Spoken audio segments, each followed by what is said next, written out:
Yes, it's true that financial institutions and lenders have tightened their belts a bit in the past few years since the economy has gone south.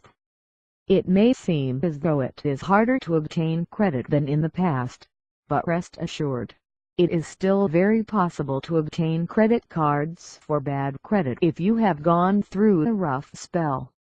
If you have not been able to get a credit card by going the traditional route, you still have three options. You can try to procure a card. The first type of card is known as a subprime credit card. Designed with people with bad credit in mind, they are marketed as such. Many people that have gone through bankruptcy are surprised by the number of offers from these companies they get very soon after their discharge. And these offers appear to be very good, but they must be looked at very carefully.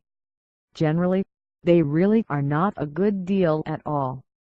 They more than likely have a very low credit limit, astronomical interest rates, and the holder must pay an annual fee.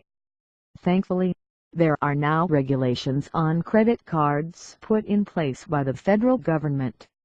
The card issuers now simply get the money up front in the form of startup fees. Can you imagine being stuck with, say, a $125 fee up front?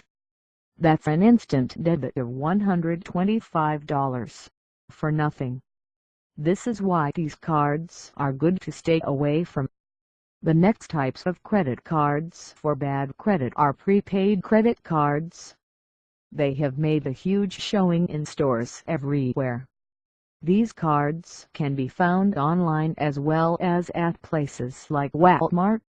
Looking exactly like a normal credit card, and used exactly like regular cards, these prepaid cards have the same MasterCard and Visa logos. The big difference is in the way these cards operate. Here you are not given a line of credit to use. You must prepay the balance, and then as you use the card, the balance goes down to a point where you must reload it. Sounds good, right? Actually, they are good in the fact that you cannot get deeper into debt, but there is service fees associated with these cards. Anyone interested in this type of card must be aware of this. And typically, if the card is stolen, you will not be protected against unauthorized charges. The next type of card to be covered is the secured credit cards. Similar to the previous type of card, you have to set up a prepaid situation, but in this case you set up a savings account, which is insurance in case you don't pay. Depending on the balance you have in the savings account, your credit limit will be set to that amount. Nice perk of a secured card is that you can gain a little interest on the savings account portion. These cards are great in that your credit score reflects your activity with the card. Make sure you make timely payments, and, after a year or so of good activity, you may have the ability to convert the card to a traditional type. Oh yes, there are a number of credit cards for bad credit options available. No matter which you choose, make sure to research it fully before you commit.